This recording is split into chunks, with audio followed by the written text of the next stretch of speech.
that way, but now I'm going to swing my hand that way just because that's right there. The lid's on pretty. Is it not normally right there? Oh no, I'll figure out how to knock it over. Okay. It'll end up happening, like regardless of how tight the lid is. You know. Oh yeah. You gotta move your mic. Yep, that's exactly what's going to happen. All right, let's see. Are we live? We're live. Okay, hello. This is Close to the Metal. This is our weekly computing podcast where we go in depth with a specific topic about computing. Each week it's a different one. And we are live on Facebook and YouTube in addition to being an audio podcast. And so since we're live, we want to get your questions. We want you guys to join us. Let us know what you want to talk about. If you have something specific or something to share with us, let us know what that is, and I'll follow along and bring that into the conversation. I'm your host, Greg Nibbler, and today we're going to be talking about a few different things, but mainly it's about how Steam Greenlight is now going away and the new iteration of what's going to be coming with Steam Direct. We have a special guest here who is going to be kind of an expert in this topic, actually, so we're pretty good here today. So let me introduce to my right, as usual, Brad Burke, and smart job moving your coffee so I don't spill it. And then on the end, our special guest. I'm Mo Cohen. And Mo, so you are a game developer.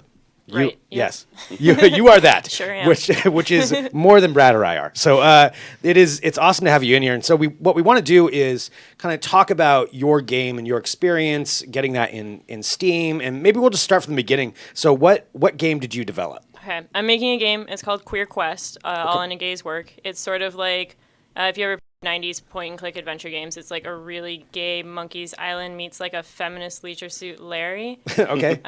So That's an awesome description. yeah, I'm a fan of it. We recently went through a Kickstarter and Greenlight process, which was an adventure all on its own. And yeah, it's coming along for sure. So how long have you been developing games? I would say like 4 years now. I made my first game. My goal was to make a game and then make an arcade cabinet for it, and now that arcade cabinet just like sits in my living room staring at me like, what now? So I don't make arcade cabinets anymore because I ran out of room with that one. But now I just make video games, and yeah, I usually do like game jams and stuff like that since I work a full-time job, and balancing making a game with a full-time job is a lot of screen time. I would imagine, yeah, that's a lot of work trying to figure that out, trying to Yeah. figure out the proper balance of that and how much time to put into it. Well, so you worked on this game in particular. What was the process of going into and getting this into Steam Greenlight?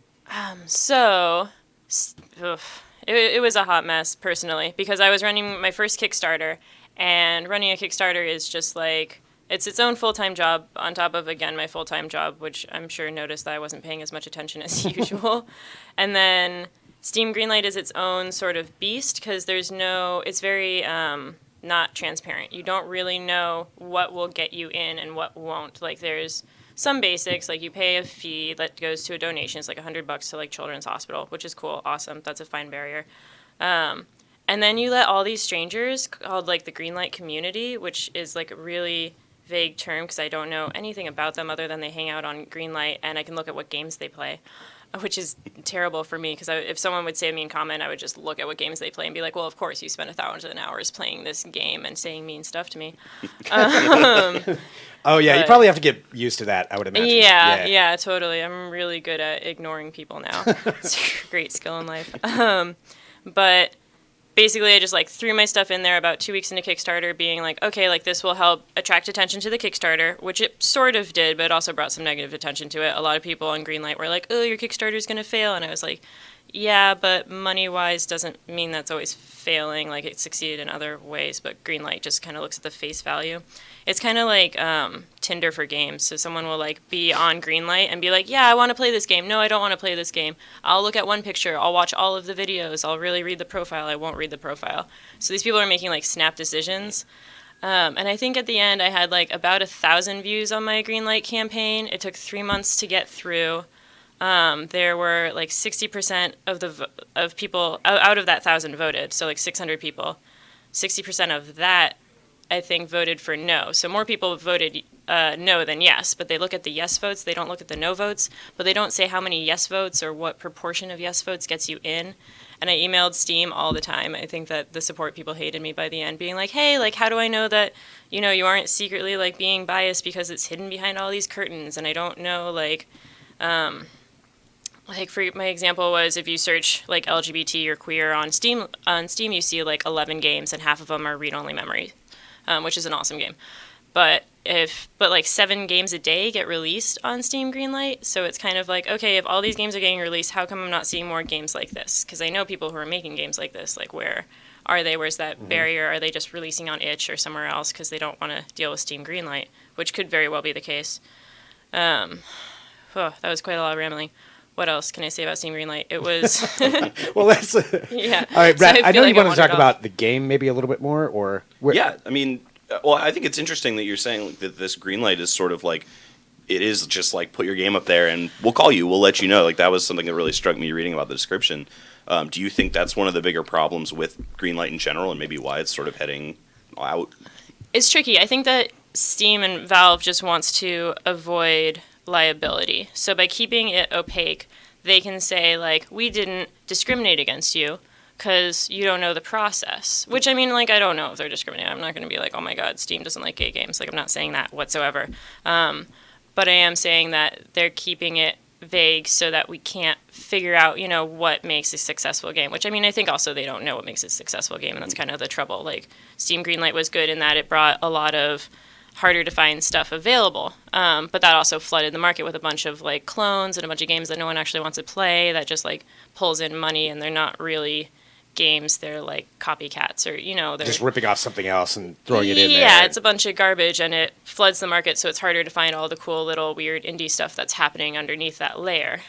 So I think that Steam Direct, the goal is to sort of mute some of that garbage by setting an unknown amount of what is it, like, recoupable fee. So it could be anywhere between $100 and $5,000, which is a really absurd range to just like give a bunch of people and be like, yeah, we might, you know, do this thing, and if you make games, like, it might cost you like a crap ton of money to make your game available to the wider public. Right. Especially if like you're not in the States, or you don't make a lot of money, or if you're an indie game dev, like it's not glamorous.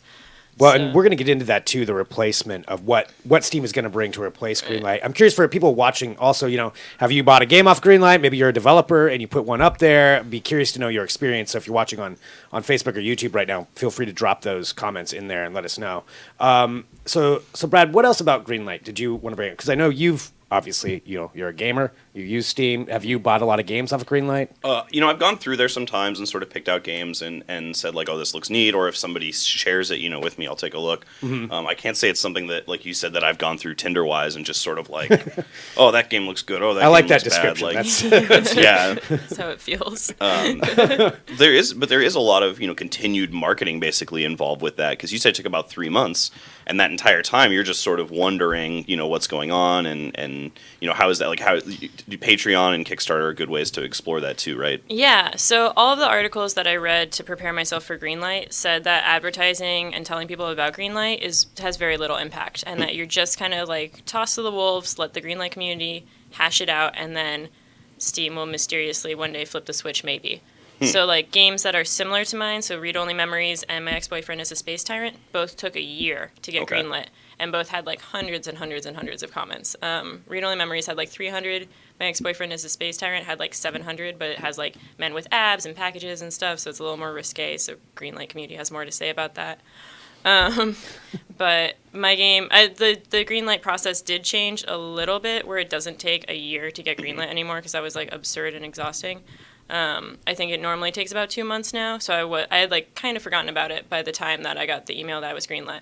Like, I mean, I read the comments because I can't not read the comments, but outside of that, I didn't really update or participate or touch Greenlight, because it didn't seem like anything I did would make it better or worse. I just chose to focus my energy on Kickstarter and then Patreon. Mm-hmm. So when you submitted your game, what all did they require from you for it? Very, very little. Really? There's a trailer.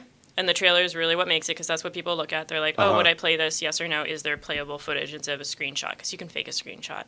And they would need 4 screenshots and $100 to prove that you're a person that can have $100, and then that gets donated. I think that was actually it. Once you actually get greenlit, you need like a bank account and like a LLC or a company, or, you know, like things to sort of formalize the revenue side of things. Which I've been holding off on, because I just figured out my taxes as an LLC, and I just one thing at a time. It's exhausting. Oh yeah, it's a lot of work. Okay, so it doesn't sound like it had a lot of barriers though, really, Right. to get in there. Yeah. And that's how Greenlight has been operating. I've noticed some comments here. Mark says, seeing Steam is big, it was a great platform for small indies. Do you feel that way? Yeah, definitely. Yeah. I mean, Steam, I think, was it like somewhere between 50 and 90% of PC and Mac games are bought on Steam. It's a huge market. As a result, like since people can make games easier, it's a great place to release those games that they can make with all the available tools. So it's like flooded with really cool stuff and really terrible stuff. But Steam doesn't want to, it's too much work for them to hire people to moderate that flow and figure out what's good and what's bad. And if one person thinks a game is bad but it's secretly good, like, why should that person be the gateway between getting them published? So it's like a hard position for them to be in. But yeah, it's opened up a lot for indie games. Brad, what else do you think about this? I do think that there is sort of, you mentioned itch too, that there are sort of burgeoning markets too outside of Steam, and I think as the cost of publishing on Steam is rising, I assume, yeah. Right? I don't know, something's happening. Yeah. It's changing. Yeah, it's good to see those kind of things popping up too, and seeing people too independently distribute games and saying that that's, Alternative there are ways to get it out there. To get it out there. Yeah, although, I mean, I'm glad there are some other ways, but I mean, a platform like Steam that does reach a lot of people. Yeah. So I mean, that's I'm sure, it's a give and take on as far as getting it out there it's huge to get it in front of people. Yeah.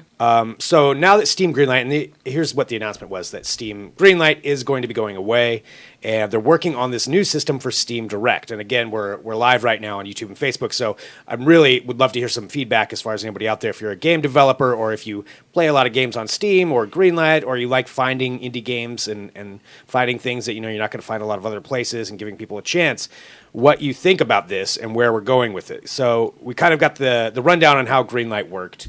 And what was Steam's exact announcement, Brad, as far as what they're going to be doing? So from what I could figure, they're basically taking out this, because there were sort of two parts to Greenlight, if I understand correctly. There's sort of I have a concept in the beginning parts of a game, and I'm trying to get support, and I have the game almost finished, and I'm hoping to distribute it on Steam. And I think they're sort of taking away, it seems like, that lower entry, the I have a concept kind of things, and just saying, if you have the game and it's almost ready, you can put it out to us, and just they taken this community part out of it completely and just said, like, now someone at Steam, like you were saying, is just sort of deciding, well, this game is fun, or it's ready to go, or at least people might want to buy it. So just a decision by somebody behind the scenes with no idea what that process is or how that decision making. Okay, yeah. It's kind of like Apple in some ways. Yeah. With some of that stuff. Yeah, I was about to say it sounds a lot like the App Store application process, where it's you're good enough. Why? Don't worry about it. You are. Yeah. Or you're not.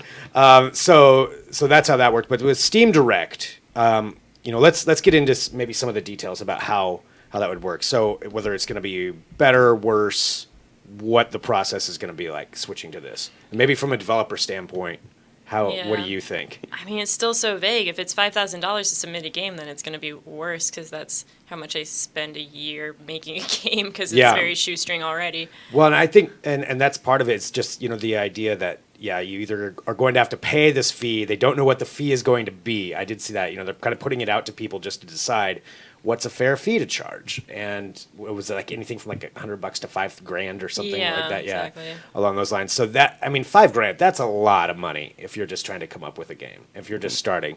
And that would whittle out, I would think, a lot of, indie developers, which you can get some really cool stuff from that way. Although on the other hand, putting a fee in there does maybe get rid of some of the knockoffs and some of the other stuff that kind of ruined it, that flooded it. It's definitely a tough process. Brad, what do you think is going to happen with this? What kind of problems do you see? I think one thing you pointed out that was really important is that $100 to $5,000 is a super wide range. And to say, my game might sell $200 worth, and I can pay a $200 fee and hopefully recoup that in profits is I think fairly manageable. Or can be, but $5,000. Like you said, that's a ton of money for an indie developer. And a lot of games that are one-person development teams, and it's like you just can't. That's a huge barrier to entry now. What do you think about that? It's super risky. One thing that Steam is saying, although it's still so vague, so who knows, is that it's going to be recoupable, basically, so that I think my interpretation of that is that Steam won't take a cut of the initial sales until that $5,000 or $100 whatever amount is returned to the owner. So you get your game up there, you have to trust that it's going to sell at least that much money to recoup it. So you have to have some faith in it, but then still getting that money initially is its own like problem. Like what you have to like crowdfund to get the money to put it on there, and along with crowdfunding to get the money to make a game, which is already really hard for indie devs because it's sort of a saturated world right now. Now, with this, I mean, does it pretty much mean that they would approve? I mean, if you meet whatever the fee is and you've got whatever the other requirements are, like that's it, you're in? Or is there still going to be a decision process behind the scenes of? I think they're going to make it more open than before. I think that the goal is to have very little moderation, except for picking away like games that are obviously like inappropriate or something like that, something not okay or not a game or what have you. But I think the idea is to like lighten moderation. So even though they're removing the community moderation, they're not. It doesn't seem like they're really substituting it with anything other than a higher pay grade barrier. Okay, all right, and again, taking a look here at people as they're bringing their comments about Steam. Thoughts on Greenlight? If you've bought a game on there, if you've used it, and what you think about this new Steam Direct program, if you think that's going to be better or worse. I mean, and just honest opinions of what people think. Mark says, submitted a game not to Steam, but did it with GOG. Oh, yeah. Yeah, tried it that way. What do you think compared to Steam? I haven't had to submit to GOG before. They have a lot of point-and-click adventure games, so I use them for things like that. But I don't know anything about their process. I know that Itch, in response to Steam Direct, was like, hey, Itch has Direct and it's free forever. Like, kind of a little snarky, cute tweet being like, in case you need other options. And I think that Itch is definitely going to be a place where a lot of indie developers go. Because a lot of indie developers also just play indie games, and it's sort of like a cycling community, which is so you already know nice. Where to go. Yeah, totally. So, like, I know that I can go to Itch to find a lot of indie stuff. I'm sure there's a lot of garbage on there, too, because it's just unavoidable. But it's sort of like, I don't know, it's good to know that there are alternatives to Steam, but also Steam has that giant market. It's got the reach, where it's like, if you want an indie game to actually get discovered, like, Steam is where people that normally don't play indie games will find them. That's just kind of what we brought up with the comparison to Apple. Yeah, if you've got an app and you really want it to be seen, you have to be in that store, whether you like it or not. Jeff is saying, I'm absolutely dumbfounded as to why Steam proper is not curating the 3,000 odd games that were added to the Steam store last year. And it sounds like maybe this is kind of part of what they're doing, just streamlining it a little bit. I don't know. What do you think about that? I do think that they want to err on the side of having more games on the store than not. Yeah. Like, to a certain extent. That being said, yeah, there is some stuff on there that's like, what? Like, this game isn't really a game, or like it's not really like, it's incomplete software, or it's super buggy and things like that.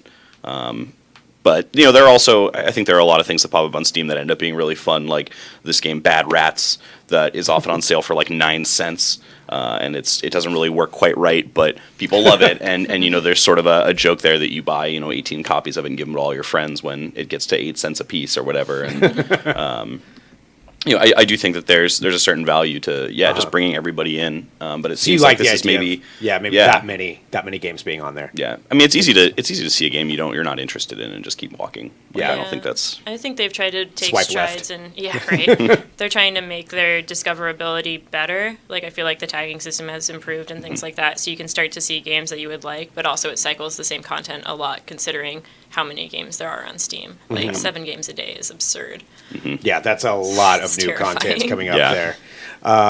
Let's see. Taking a look here again, just as the comments coming in, there are tons of asset flips that are just plain not games, and yeah, that's kind of what we were talking about. That a lot of stuff ends up being on there that maybe shouldn't have been on there to begin with. So maybe this process will help streamline that a little bit. Like, what do you think with this Steam Direct? And have you? Well, I guess you haven't applied yet because we don't know how the process is, whether that'll even carry over. And you were greenlit. I was too, greenlit, so I don't have to. Oh, so you'll get to carry right over. Yeah, to I know it. a lot of folks are trying to jump into Greenlight right now before it gets switched over because no one knows what the fee will be, and they'd rather pay $100 for sure. Sure, and let the community tell them how terrible they are, how great they are. Right. In exchange for avoiding this new mysterious process. Okay, so if you are in, then you're already going to be able to carry over. Yeah, I don't have to worry. And again, just talking about Steam Greenlight and how Greenlight is going away, and Mo is a game developer who has her game on Steam Greenlight right now, and just what Steam is going to be doing with their new process, Steam Direct, that they announced, without a lot of guidelines of where they're going. It sounds like they're pretty much trying to crowdsource some of how much to charge, what to do. What do you think could be some new opportunities that could come with this, with Steam Direct? Like, do you think it could change up anything, or if it went, like, how would you like to see it go? Oh, that is so tricky. I mean, I would love for them to just hire a bunch of people and have a clear, like, public guidelines for what they do for picking a game, you know? Like, I don't care if the game has profanity, but, like, there's some fine lines, especially. Yeah. So, Like, what's the best kind of system they could come up with this? I know it's a hard question. break into a couple smaller companies that, you know, like, less power over this market. That's my ideal scenario. Yeah. But it's tricky. I mean, I think indie games are just in a different world than AAA games, and I think for them to be on the same platform is terrifying. Like, it opens up a lot of great opportunities for indie developers, but also it's just creates a drowning mess of how do you get noticed compared to, like, Assassin's Creed or, you know, whatever. Right, yeah. Yeah, I don't know. This is why I'm not in publishing. It's a hard problem to solve. See, I think almost a reverse of direct would be good, where they say, you know, for the first, you know, $1,000 your game sells, like, we're going to put your game up, and for the first $1,000 it sells, we're going to keep that money as your publishing cost. And once you break past that point, now you're a revenue sharing company just like everybody else on Steam. And that's the way to say, like, hey, you're an indie game, there's interest, you know, come on board, and we're covering your fee for now, but you've got to pay us back, and you've got to pay us back somewhat quickly. Right. So that comes out of your income, Right. that first $1,000 or something like that. Yeah. Yeah. So you can still get in without having to raise that money. Because that almost is, I think, how they do it now, I would assume, is that as you sell more copies, your sort of your revenue sharing becomes wider, Right. your portion of that. So it seems like you could just kind of keep sliding that scale down and say, like, you know, you didn't pay anything to get your game up, Yeah. but now you're only taking home 5% of each sale right now. You know, Right, until and that's you, kind of until a- you sell and then- 100 copies. And then if you get an Assassin's Creed like huge game, then you could be kind of screwed on that end. So you know, it kind of depends on how it works out. But that is a way to get it in there, and that's the thing. I mean, it sounds like, you know, getting a game into Steam is, you know, for good or worse, for better or worse. I mean, it's a good thing overall as far as getting exposure, because you can't really compete with, there's not a lot of systems out there that can get that kind of exposure, you know, of where we're at right now. So talking about Steam Direct, whether it's going to be better or worse, that's what we're trying to figure out right now, where Steam is going with it. And if you guys have any ideas, please drop those in there. Jeff says that sounds great, but that is only going to increase the amount of raw junk that makes it through. And maybe just because of the price, that they can just plop down the price if it's somebody and make it through. Do you think that's going to be better or worse? Do you think more crappy games will make it through with this system than the other way? It's I mean- so hard to tell without seeing it in Yeah. action. I mean, already there's so much crap in there. Right. But it is slowed down by the community of Greenlight. But Yeah. also so is a lot of stuff. I don't know. I think initially it'll be worse before it gets better. I think that they're going to sort of have, like, the broadest expectations, see how, you know, where it fails, and then try and narrow it down from there. Hopefully not by raising a fee. I hope that there's another way that they can find to create a better barrier between garbage games. Because Right. you can tell a garbage game when you see it. So how can you regulate that and be like, sorry, this isn't real art, go away.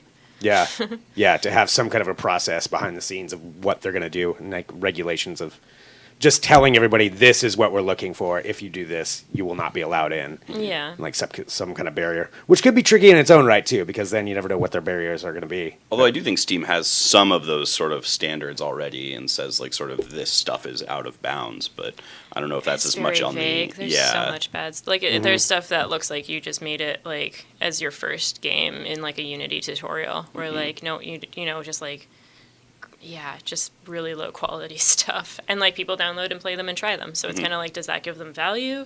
Or does that mean that they're just sort of churning, like, app store stuff? Like, how mobile games, like, what happened to that? Just, like, flooded with crap and Flappy Bird clones and stuff. Like, it's sort of the future. Yeah, there are a ton of those that are out there. Yeah. Well, go ahead. I'm curious, too, do you know much about the Steamworks process, like getting a game onto Steam without Greenlight, and what that process looks like? Because Not at all. Okay. No, I only know about Greenlight. Yeah, maybe you can tell me about it. I don't know. I was just curious I would because it imagine- seems like you were saying, like, a lot of, like, really crappy games do get onto Steam, and it seems like they do so independent of Greenlight. And I wonder if there's just, you know, if you've got, I think if got you a have enough couple money, you grand can- sitting around, if you can just be like, well, my game's up now, and Yeah, that's that. I'm gonna guess Maybe it's it won't something to do sell with that. ever, but As long as they get their, like, if they get a high enough cut, then probably they're like, yeah, whatever, put it on there. Yeah. I don't care if it sells at this point because I've already made a few grand off of it, and Now it's in. I don't know. Again, I don't know if that's the process. I'm just kind of guessing on that. But it's talking about Steam Greenlight going away, Steam Direct, which is what's going to be coming next, the new way that you're going to be able to get indie games basically on Steam. They're still working it out. If you have an idea of how you think it should work, drop that into the chat here as we're kind of wrapping up some of the stuff that we're talking about. We're live on Facebook and YouTube, so go ahead and put those in there. So I guess from your standpoint as a developer, where do you go now? Like, what do you do now? Now that where are some other places you're going to send your game? Probably itch. Yeah. Because that's especially like games of my like niche of like LGBTQ point and click adventure games. Like itch is a great spot for me. Also, just like on a personal website and through indie game developer communities. Like it's sort of hard because my game is so weirdly specific of like people who love point and click adventure games from the 90s and people who want to see more representation in games. Like out of everyone that plays games, that's like this many people. And just for anybody who's just joining in, do you want to give a quick description of your game again? My game is called Queer Quest. It's a point and click adventure game. It's about how the queer community responds to tragedy. But it's sort of, it's funny. I swear it's funny. If I say it, it makes it true, right? Good at pitching. It's it's like a Gay Monkey's Island meets a feminist Leisure Suit Larry, and yeah, it's right there on the screen. Oh, look at it go! If you're listening via podcast, we've got a demo too that'll be up on this post that you can take a look at. Take a look at the well, not the demo, but the video of the game itself. What were your inspirations just to get some more games of this style out there? It was sort of twofold. One, I realized that anyone can make video games, then you don't have to learn programming to make a video game because the tools are out there. And then I learned programming anyways because that's just the direction my life went in.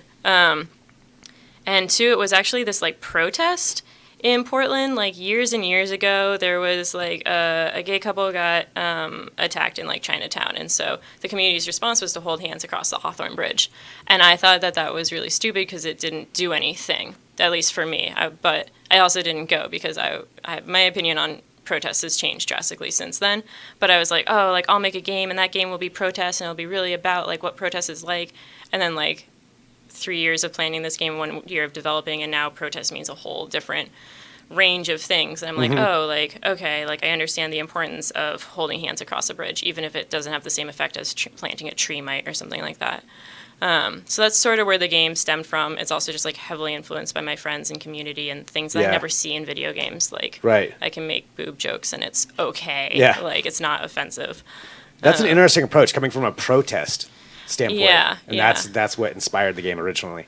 That's a pretty fascinating story in its own right. Thanks. Yeah. I should have gone to that protest in retrospect. Like, oh yeah, I was inspired by this thing I never went to. Well, all right. Brad, any final comments that you have about Steam Direct and Steam just in general and gaming and where you think this is going? I do wish you seem a little apprehensive about what Steam is doing. I think that Steam should be doing a better job. Like they have this huge market share, and they should be doing a better job of making room for these games. And there have been some success stories there, but I would love to see more. You know, I play indie games, and I'd love to see them be well represented on Steam, and be able to get a bigger platform. And it does work out, like you're saying, with some that it has some taste profile stuff. Steam is working on that, so it knows, oh, you play these games, and do you want to try this game and that kind of thing. But I'd love to see that more often. See it more well represented within Steam itself. Well, hopefully that's where they'll go. I mean, I guess if they are taking some feedback, as far as the cost, maybe they really will listen to what people want and actually pay attention to those comments and try to mold it into something more like that can be representative and also get rid of the crap that's in there right now. So get rid of some of that and just kind of streamline into the actual indie developers who need more representation. So that's cool. Yeah. Well, Brad, any final thoughts?